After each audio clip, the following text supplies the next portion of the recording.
আবার খবর প্রকাশিত হয়েছে যে নেতানিয়াহু হয় তার মৃত্যু হয়েছে অথবা গুরুতর আহত হয়েছে। তাসনিম নিউজ একটা খবর প্রকাশ করেছে, কারণ গত 3 থেকে 4 দিন তার কোনো ভিডিও বার্তা নেই, বিবৃতি নেই। এখন তার নামে যা প্রকাশিত হচ্ছে সব লিখিত বক্তব্য, এবং যেখানে আগে দিনে কমপক্ষে একবার আর অন্তত 3বার তিনি জনসমক্ষে ভিডিও বার্তা দিতেন, সেই ভিডিও বার্তা এখন প্রকাশিত হচ্ছে না। কয়েকদিন আগে নেতানিয়াহুর সরকারি বাসভবন লক্ষ্য করে ক্ষেপণাস্ত্র নিক্ষেপ করা হয়। সেই ক্ষেপণাস্ত্রের আঘাতে তিনি প্রথমে আহত হয়েছেন, তারপরে তার মৃত্যু হয়েছে।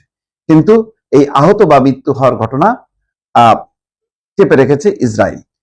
এমন একটা খবর তাসনিম নিউজ এজেন্সির হিব্রু ওয়েবসাইটের এক প্রতিবেদনে বলা হচ্ছে, হিব্রু ভাষার বিভিন্ন সূত্রে ইসরায়েলের প্রধানমন্ত্রী বেনিয়ামিন নেতানিয়াহুর সম্ভাব্য মৃত্যু বা আহত হওয়ার বিষয়ে জল্পনা বাড়ছে।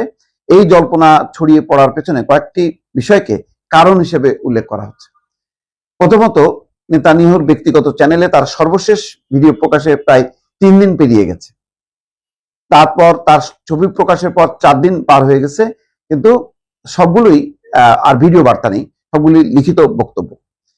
দ্বিতীয়ত, এর আগে সাধারণত প্রতিদিন অন্তত একটা ভিডিও প্রকাশ করা হতো, কখনো কখনো 3টা পর্যন্ত, কিন্তু গত 3 দিন একটি ভিডিও ফুটেজও প্রকাশ না হয় জল্পনা কল্পনা আরো বেড়েছে। তৃতীয়ত, কয়েকটি হিব্রু সূত্র বলছে যে গত 8ই মার্চ নেতানিয়াহুর বাসভবনের আশেপাশে নিরাপত্তা ব্যবস্থা আরো জোরদার করা হয়েছে। বিশেষ করে সম্ভাব্য আত্মঘাতী ড্রোন হামলা মোকাবেলার জন্য এই ব্যবস্থা নেওয়া হয়েছে বলে জানা গেছে। এখন শাহেদ 136 আর 131 এত নিচ দিয়ে যে আঘাত করে, সেটা হয়তো তাদের প্রতিরক্ষা ব্যবস্থা, সেটা আকাশ প্রতিরক্ষা ব্যবস্থা সামাল দিতে পারেনি। এখন কি হয়েছে, ইসরায়েলের দেখবেন যে অনেক ক্ষয়ক্ষতি হচ্ছে, কিন্তু তারা কিন্তু সেগুলো প্রকাশ করছে না।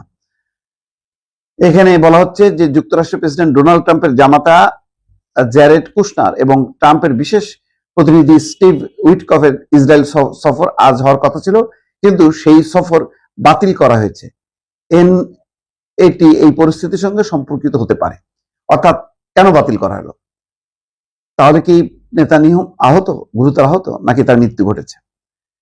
পঞ্চমত, ফ্রান্সের প্রেসিডেন্ট ম্যাক্রো নেতানিয়াহুর মধ্যে ফোনালাপের বিষয়ে এলিসি প্রাসাদ যে সংবাদ প্রকাশ করেছে, এখানে ওই কথোপকথনের নির্দিষ্ট তারিখ উল্লেখ করা হয়নি, শুধু কথোপকথনের লিখিত বিবরণ প্রকাশ করা হয়েছে। তবে নেতানিয়াহুর মৃত্যু বা গুরুতর আহত হওয়ার এসব জল্পনা এখনো আনুষ্ঠানিকভাবে নিশ্চিত বা অস্বীকার করা হয়নি। এই হচ্ছে পরিস্থিতি। যুদ্ধের মধ্যে অনেকে অনেক কিছু চেপে রাখে, অনেক কিছু প্রকাশ করে। নেতানিয়াহুর ভাগ্যে কি ঘটেছে এখনো বিষয়টা পরিষ্কার না।